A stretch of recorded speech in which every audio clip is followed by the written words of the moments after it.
হাই বন্ধুসকল, আপোনালোকক আমাৰ ইউটিউব চেনেলৰ অন্য এটা ভিডিঅ'লৈ স্বাগতম জনালোঁ। SHG বিগ আপডেট 2024 অৰ্থাৎ সেল্ফ হেল্প গ্ৰুপৰ অৰ্থাৎ আত্মসহায়ক গোটৰ মহিলালৈ ডাঙৰ খবৰ। কৰিব লাগিব এইটো কাম, নহ'লে সকলো কষ্ট আপোনালোকৰ অথলে যাব। অতি সোনকালে কৰি লওক, নহ'লে আপোনালোকে 10,000 টকাটো লাভ কৰিব নোৱাৰিব। কি কৰিব লাগিব, কেনেকৈ কৰিব লাগিব, মই আপোনালোকক ভিডিঅ' জনাই আছোঁ। আপোনালোকে ভিডিঅ'টো শেষলৈকে চাই থাকিব, মই সকলোখিনি কথা আপোনালোকক জনাই দিম। চাওক বন্ধুসকল, এইটো মেছেজ দিছে জীৱিকা সখী ফালৰ পৰা।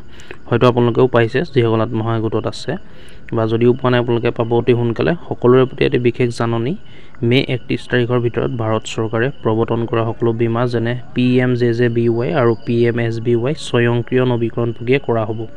PMJJBY আৰু PMSBY এইটা আঁচনি হয়, ইঞ্চুৰেঞ্চৰ আঁচনি মানে। মই আপোনালোকক পাছত ভিডিঅ'টো জনাই আছোঁ। PMJJBY সবিশেষ আৰু PMSBY স্বয়ংক্ৰিয় নৱীকৰণ প্ৰক্ৰিয়া কৰা হ'ব, মানে ৰিনুৱেল কৰা হ'ব। গতিকে সকলো গোটৰ সদস্যৰ নিজা বেংক শাখাৰ জমা পুঁজি ন্যূনতম 500 টকা এই সময়সীমাত ৰাখিবৰ বাবে জনোৱা হৈছে। আপোনালোকে যদি বেংক এখন খালী হৈ আছে, খালী কৰি নাৰাখিব। 31 তাৰিখৰ ভিতৰত 31 তাৰিখ অৰ্থাৎ 31 মে' ভিতৰত আপোনালোকে অতি সোনকালে 500 টকা এটা জমা কৰিব, আৰু মিনিমাম 500 টকা এটা জমা থাকিবই লাগিব। যদি আপোনালোকৰ একাউণ্টত নাই তেতিয়া জমা কৰিব, আৰু যিসকলৰ আছে থাকিবলৈ দিব। আপোনালোকে খালী কৰি নথব একাউণ্ট।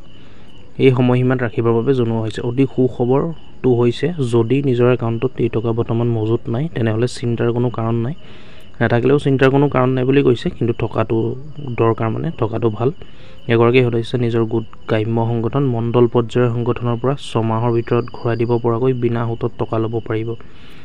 আপোনালোকে এইকেইটা দেখিছে, গোট গ্ৰাম্য সংগঠন মণ্ডল পৰ্যায়ৰ সংগঠনৰ পৰা 6 মাহৰ ভিতৰত আপোনালোকে ঘূৰাই দিব পৰাকৈ বিনা সুতত আপোনালোকে পইচাটো ল'ব পাৰিব, লৈ পেলাই একাউণ্টত জমা কৰিব পাৰিব। যদি আপোনালোকৰ একাউণ্টত নাই বা থ'বলৈ আপোনালোকৰ কিবা অসুবিধা হৈছে, আপোনালোকে এইকেইটাৰ পৰা গোট হওক গ্ৰাম্য সংগঠন মণ্ডল পৰ্যায়ৰ সংগঠনৰ পৰা আপোনালোকে পইচাটো ল'ব পাৰিব, লৈ একাউণ্টত জমা কৰিব পাৰিব। কিন্তু প্ৰতিশ্ৰুতি দিয়া সময়ৰ ভিতৰত টকা আদায় দিব নোৱাৰিলে সংশ্লিষ্ট ধন লওঁতে চৰ্তমতে ঋণ পৰিশোধ কৰিব লাগিব। আপোনালোকে যদি পইচাটো লৈ সময়মতে ঘূৰাই নিদিয়ে, তেন্তে ইয়াৰ ঋণ পৰিশোধ আপোনালোকে কৰিব লাগিব। সকলোৱে এই বাৰ্তাটো সকলো গ্ৰুপত প্ৰেৰণ কৰক। দেখিলে আপোনালোকে 31 তাৰিখৰ আগতে আপোনালোকে যদি একাউণ্টত নাই, আপোনালোকে 500 টকা এটা মিনিমাম জমা কৰিব, আৰু PMJJBY PMSBY নৱীকৰণ হ'ব, মানে ৰিনুৱেল হ'ব। আৰু এইকেইটা কি আঁচনি মই আপোনালোকক সবিশেষ ভিডিঅ'টোত জনাই আছোঁ। চাওক বন্ধুসকল, PMJJBY হ'ল প্ৰধানমন্ত্ৰী জীৱন জ্যোতি বীমা যোজনা। এইটো দেখিছে আপোনালোকে, এইটো আঁচনি হয় এটা, প্ৰধানমন্ত্ৰী জীৱন জ্যোতি বীমা যোজনা। কভাৰেজ সুবিধা, যোগ্যতা আৰু আবেদন প্ৰক্ৰিয়া জানি লওক। জীৱন বীমা আপোনাৰ ভৱিষ্যতে পৰিকল্পনাৰ এক জটিল উপাদান। বিশেষকৈ সৰু ল'ৰা-ছোৱালী থকাসকলৰ বাবে ই গুৰুত্বপূৰ্ণ হ'ব পাৰে, যিসকলক আগন্তুক বহু বছৰলৈ আৰ্থিক সহায়ৰ প্ৰয়োজন হ'ব।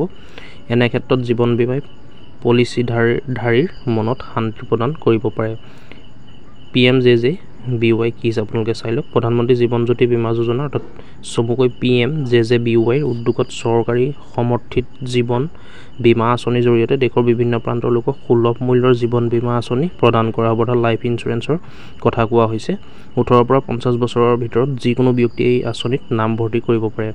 এই আঁচনিত 18 পৰা 50 বছৰৰ ভিতৰৰ লোকেহে পাৰিব, ব্যক্তিয়ে পাৰিব। 18 পৰা 50 বছৰৰ ভিতৰত হ'ব লাগিব। আঁচনিখনত পলিচিধাৰীৰ দুৰ্ভাগ্যজনক মৃত্যু হ'লে পৰিয়াল বা মনোনীত ব্যক্তিক বীমা ৰাশি প্ৰদান কৰা হয়।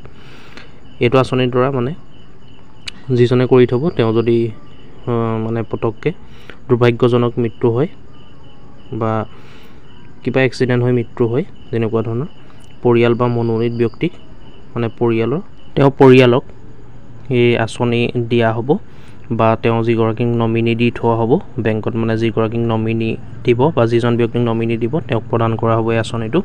দেখিলে আপোনালোকে PMJJBY আঁচনি কি হয়। মই বেছি দীঘলীয়া নকওঁ বন্ধুসকল, আপোনালোকে প্ৰয়োজন হ'লে চাই ল'ব। মই ডিছক্ৰিপশ্যনত লিংকটো দি থ'ম, ইয়াত আপোনালোকে বিশালভাৱে চাই ল'ব।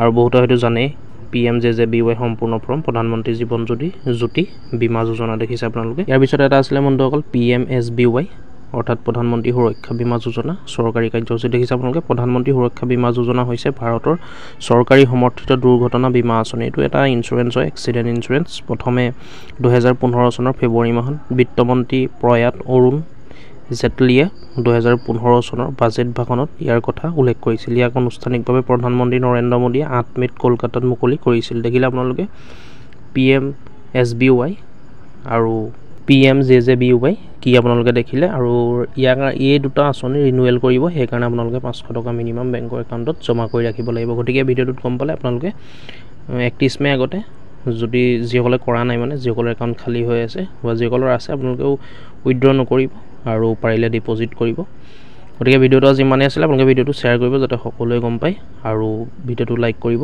কিবা সুধিবলগীয়া থাকিলে কমেণ্ট কৰি জনাব নিশ্চয় ভিডিঅ'টো শ্বেয়াৰ কৰিব যিমান পাৰে যাতে সকলোৰে সুবিধা হয় আৰু এনেকুৱা ধৰণৰ আপডেটবোৰ পাই থাকিবলৈ আমাৰ ইউটিউব চেনেলটো ছাবস্ক্ৰাইব কৰি ল'ব ধন্যবাদ